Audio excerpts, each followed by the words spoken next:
तो चलो कंपनी के बिजनेस देखने के बाद कंपनी के जिस पॉइंट सबसे ज़्यादा इंपॉर्टेंस है कंपनी का फाइनेंशियल डिटेल्स। तो क्या फाइनेंशियल डिटेल्स कंपनी ठीक-ठाक चला रहा है?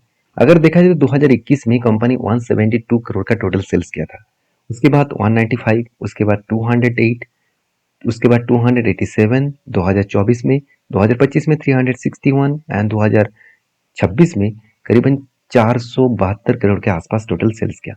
एक्सपेंस को मिटाने के बाद कंपनी का सबसे ज़्यादा जो मुझे बेस्ट पॉइंट लगा, ऑपरेटिंग प्रॉफिट मार्जिन, जो बहुत स्ट्रांग होते जा रहा है, क्योंकि 36 से लेकर बीच में 23 आ गया था और उसके बाद आज 50% को क्रॉस ओवर कर चुके हैं। और कंपनी एक टाइम लॉस मेकिंग कंपनी था, आज वो सबसे हाईएस्ट सेल किया और हाईएस्ट प्रॉफिट लेके गया, और वो भी आज तक की सबसे हाईएस्ट प्रॉफिट है और 3 डिजिट तक पहुंच चुके हैं, जो पिछले सालों की तुलना से करीबन 50% जम यहाँ पे हो चुके हैं। तो ओवरऑल बात करूँ तो यहाँ पे देखिए हर साल कंपनी का सेल्स ग्रोथ बहुत बढ़िया है। सॉरी, 50% नहीं, 100% कंपनी का प्रॉफिट मार्जिन जाम हुआ है। 56 से लेकर 121 बने, इसका मतलब 100% कंपनी लास्ट 3 ईयर्स से मेंटेन कर रहा है। ये सबसे बड़ी बात है कि लास्ट 5 ईयर्स में कंपनी 84% का प्रॉफिटेबिलिटी ग्रोथ कर रहा है। तो एक गुड पॉइंट्स होता है किसी भी कंपनीज के लिए। तो यही काफी नहीं है, एक पॉइंट्स आपको हमेशा देखना पड़ेगा, क्या कंपनी जितना प्रॉफिट यहाँ पे दिखा रहा है, क्या उतना पैसा कंपनी के जेब में आ रहा है? अगर देखा जाए तो कैश फ्लो में भी कंपनी का कैश फ्लो मेंटेन्स हो रहा है, ये भी एक गुड पॉइंट्स है। तो इसीलिए शायद बाकी लोग इस कंपनी के ऊपर ज्यादा इंटरेस्ट दिखा रहा है। हाँ, मैं एक चीज में जरूर कहना चाहूंगा, कंपनी के जो are O C R O है वो हमेशा मेंटेन्स हो नहीं रहा, क्योंकि अभी करेंटली आर ओ सी 32-28 दिख रहा है, मगर लास्ट में कुछ 2022 से देखूं तो कंपनी का आर ओ सी बहुत कम था। आज कंपनी का आर ओ सी बढ़ता हुआ देखने को मिला है। तो कुछ गुड पॉइंट्स है, ज्यादा से ज्यादा गुड पॉइंट्स है, कुछ वीकनेस पॉइंट तो रहेगा, क्योंकि छोटे कंपनी है तो इसमें तो वीकनेस रहेगा। तो आप देख सकते हैं कंपनी का मार्केट कैप कितना है, जस्ट 5000 करोड़। छोटा सा कंपनी है, मगर इस कंपनी के बाकी जो पॉइंट्स है मुझे कुछ पॉजिटिव लगने के बाद भी, अगर मैं देखूँ तो कंपनी का कर्जा करीबन 127 करोड़ है, और अभी फिलहाल के लिए जो कर्जा है 0.30 के आसपास है। इसका मतलब कर्जा उतना ज़्यादा भी नहीं है जितना होना चाहिए था। 0.30 है मतलब ठीक ठाक है। कंपनी का कैश फ्लो भी मेंटेन हो रहा है, अर्निंग पर शेयर भी ठीक ठाक है। अगर मैं अर्निंग पर शेयर से अगर कंपनी के वैल्यूएशन कैलकुलेट करूं तो कितना निकल कर है, चलो एक बार देख लेते हैं। इस सेक्टर में जितने सारे कंपनीज है, सारे कंपनीज का टोटल एवरेज पी से निकल कर है 18.4, और कंपनी के करंटली जो अर्निंग पर शेयर चल रहा है, अगर उससे मैं मल्टीप्लाई करूँ 23, तो करीबन 423। तो कंपनी यहाँ पे जो प्राइस यहाँ पे मांग रहा है वो कितना है? अगर मैं प्राइस को देखूँ तो यहाँ पे निकल कर है करीबन करीबन 423, और कंपनी मांग रहा है 429 के आसपास। इसका मतलब वैल्यूएशन खुद के हिसाब से देखा है तो ठीक ही है। इंडस्ट्रीज वाइज थोड़ा सा ज़्यादा है, फिर भी मोटा मोटी देखा है तो ठीक ठाक वैल्यूएशन के अंदर ही है। तो अभी कंपनीज के टोटल जो प्राइस है, मुझे सबसे बेस्ट लगा, कंपनी 720 करोड़ मार्केट से उठाने वाला है। उसमें टोटली फ्रेश इशू है, मतलब 720 करोड़ ही बिजनेस में इन्वेस्ट करेगा। ये किसी भी कंपनी के लिए गुड पॉइंट्स होता है, क्योंकि ज़्यादा पैसा बिजनेस में इन्वेस्ट होगा तो अच्छा खासा ग्रोथ ऑफ अपॉर्चुनिटी लेके आएगा। अभी ये देखना है कि कंपनी इस आईपीओ में पैसा कहाँ पे लगा रहा है, मतलब जो पैसा इशू कर रहा है वो कहाँ पे लगा रहा है। कंपनी बता रहा है कि purchase and installation cloud computing system जो है उसके लिए कुछ इक्विपमेंट खरीदारी करना है डेटा सेंटर के लिए। उसी के लिए 500 करीबन 576 करोड़ यूज करेगा, और बाकी पैसा कुछ जनरल पर्पस में, बिजनेस पर्पस में यूज करेगा। तो अच्छी बात है, कंपनी का डेटा सेंटर और भी बढ़ रहा है, तो इसमें ग्रोथ ऑफ अपॉर्चुनिटी और भी बनने का चांसेस है।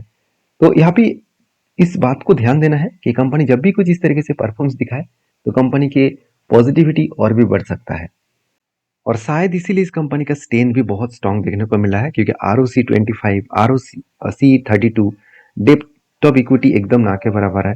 और देखा जाए तो पेट मार्जिन भी कम देखने को मिल सॉरी स्ट्रांग देखने को मिला है, और इबिट्टा मार्जिन भी बहुत स्ट्रांग है।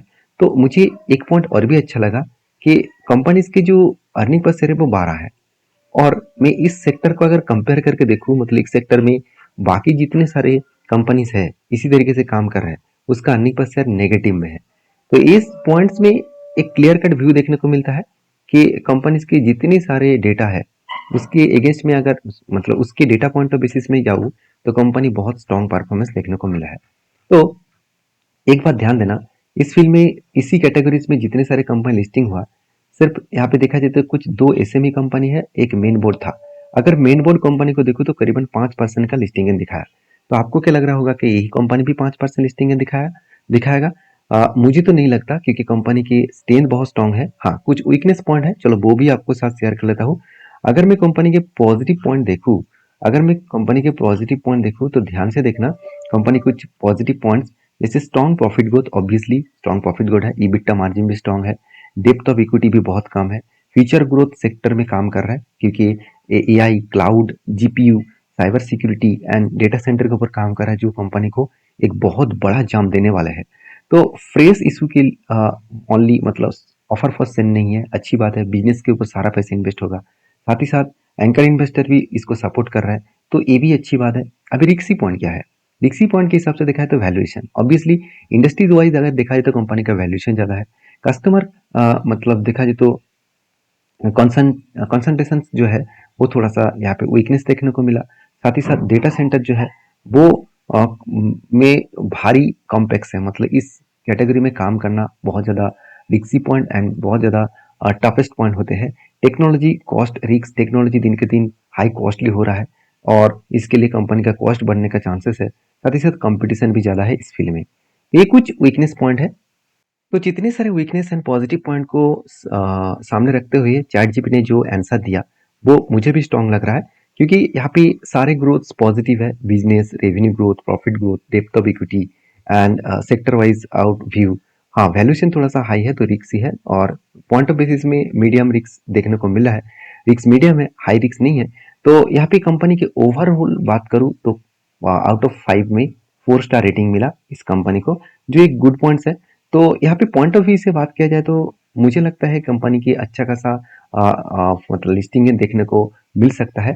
अभी चलो 2 पॉइंट्स देख लेते हैं कंपनी के इस आईपीओ आएगा कब। पहली बात आएगा 28 तारीख, और मतलब स्टार्ट हो रहा है आज से, और इसका क्लोजिंग डेट है 1 तारीख, और अलॉटमेंट डेट है 2 तारीख, और इसका फंड डेट रिफंड करेगा 3 तारीख, और क्रेडिट हो जाएगा 3 तारीख को, और 4 तारीख लिस्टिंग डेट है। ये सारे डेट्स को याद रखना। और सबसे बड़ी बात है, आपको एक लॉट के लिए आपको इस कंपनी के ऊपर अप्लाई करने के लिए करीबन 14,550 आपको देना पड़ेगा, और 13 लॉट आप यहाँ पे एडिंग कर सकते हैं। तो देखिए सारे पॉइंट्स मैंने आपके साथ मेंशन किया, सिर्फ एक पॉइंट बाकी है, वो है जीएमपी। तो जीएमपी बहुत इंपॉर्टेंस होते हैं किसी भी कंपनीज के लिए, मगर एक बात का याद रखना, जीएमपी देखकर काम मत करना। हर कंपनी का जीएमपी अच्छा होगा और उसका लिस्टिंग गेन भी सेम टू सेम होगा, ऐसा सोचना गलत है। फिर भी अगर मैं इस कंपनी का जीएमपी देखूं तो करीबन 75% के ऊपर दिखा रहा है। जिस दिन ओपनिंग मतलब फर्स्ट जीएमपी स्टार्ट हुआ था 64 था, उसके बाद नेक्स्ट डे में 85 बने, और अभी करेंटली 75 चल रहा है, और ओपनिंग दिन डे में भी 75 दिख रहा है।